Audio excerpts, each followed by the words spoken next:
Darren Waller has come out of nowhere in the past few years and has managed to establish himself as a top tight end in the NFL. The Las Vegas Raiders have found an absolute gem in Waller, and it sure did take quite some time for Waller to get to where he is today. But who overlooked Waller back at the 2015 NFL Draft?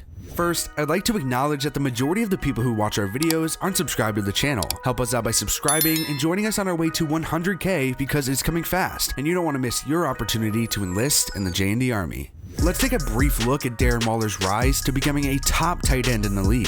Darren Charles Waller was born on September 13th, 1992 in Landover, Maryland. Waller went to North Cobb High School in Kennesaw, Georgia, where he played both wide receiver and safety. Coming out of high school, Waller was a 3-star recruit and the 69th best recruit in Georgia. He committed to play college football at Georgia Tech. Waller gradually got better over the course of his collegiate career before recording 442 yards and 6 touchdowns as a senior. He was super talented, but character issues dropped him to the 204th pick in the 6th round of the 2015 NFL Draft, where the Ravens finally selected him. Waller was actually considered a wide receiver coming out of college, but he put on more weight in the NFL to become a tight end. He had a wild journey with drug addiction that almost led to his death with his time with the Ravens, but Waller went to rehab and got his life back together en route to getting back into the pros. John Gruden signed him off the Ravens practice squad, and the rest is history. Waller has earned a nice hefty contract and turned into one of the top tight ends in the league. If you want to learn more about the story of Darren Waller and how he managed to beat his drug addiction on his way to becoming a top tight end in the NFL, click on the card above or in the link down in the description for a video we made a few months ago. For now though, let's go ahead and look at which tight ends were taken ahead of Waller and how their careers have gone.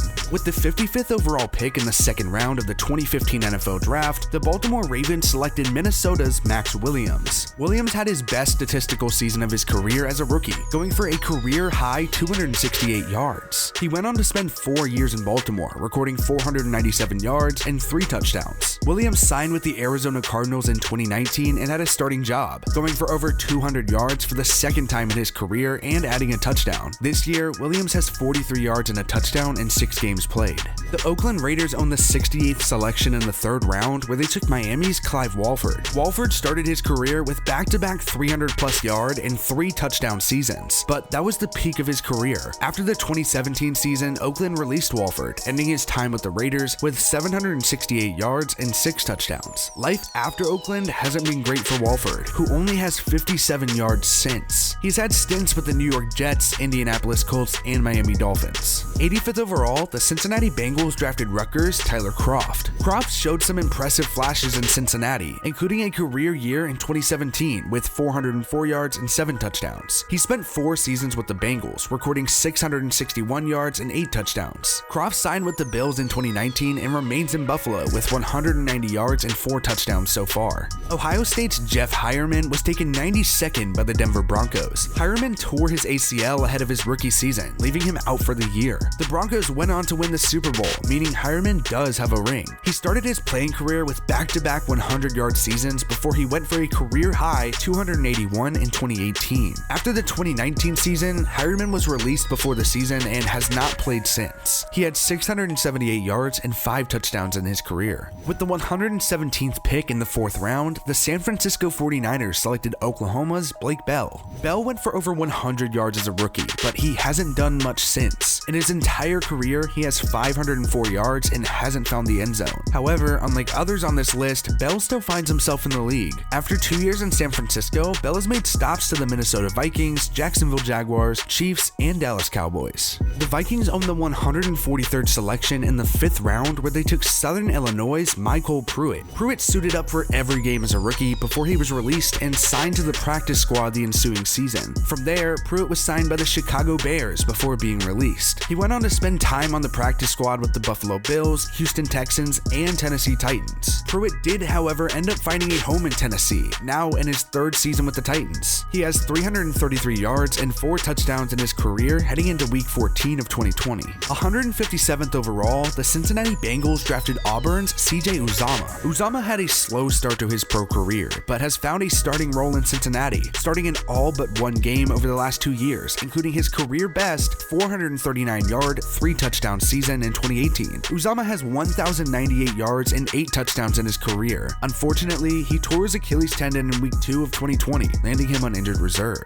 Penn State's Jesse James James was taken 160th by the Pittsburgh Steelers. Other than Waller, the top tight end in the class is likely James. James played for the Steelers for 4 years, serving as the team's starting tight end during most of his tenure. Then, in 2019, he signed with the Detroit Lions, where he has found a solid role. In his entire career, James has 1,447 yards and 11 touchdowns. With the 171st pick, the Baltimore Ravens selected Delaware's Nick Boyle. Boyle is another late-round gem that has found a consistent home in the pros. Boyle is still on the Baltimore roster and signed a nice 3-year, $18 million extension in 2019. He has 1,047 yards and 4 touchdowns over his career. Boyle is currently on injured reserve after going out with a knee injury in Week 10. The Kansas City Chiefs own the 173rd selection, where they took Illinois State's James O'Shaughnessy. O'Shaughnessy did little to nothing in his time in Kansas City and was promptly shipped off to the New England Patriots in exchange for a 5th-round pick. That wasn't the end of the road for O'Shaughnessy though, as he signed with the Jaguars, where he still remains today. He has 816 yards and 3 touchdowns in his career. 194th overall in the 6th round, the Buffalo Bills drafted Florida State's Nick OLeary. OLeary spent 3 seasons in Buffalo before being released. He had his career best season in 2017 after recording 322 yards and 2 touchdowns. His first career touchdown came during the season when he caught a pass from the GOAT himself, Nathan Peterman. OLeary has since spent time with the Dolphins, Jaguars, and Raiders. He has 668 yards and 4 touchdowns in his career. This past season, OLeary underwent a heart procedure, but he intends to continue to play football.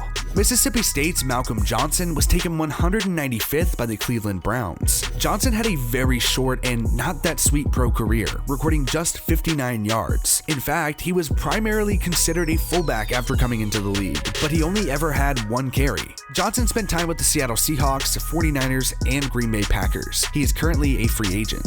With the 198th pick, the Cleveland Browns selected USC's Randall Telfer. Telfer only had 40 yards in his career before retiring ahead of the 2018 season. The majority of his time in the league was spent as a blocker. Telfer was waived by the Browns after the 2018 season and signed with the Colts, but didn't make the final roster.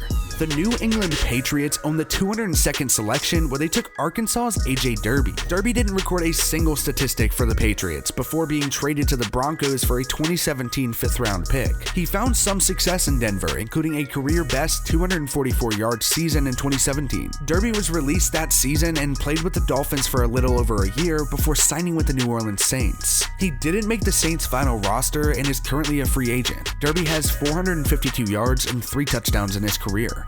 And finally, with the 204th selection in the 6th round of the 2015 NFL Draft, the Baltimore Ravens took Darren Waller. Waller had a rough stint with the Ravens, but his story of getting out of a dark place is absolutely incredible. Perhaps even crazier than his journey away from drugs is what Waller has become after John Gruden brought him in to the Oakland Raiders.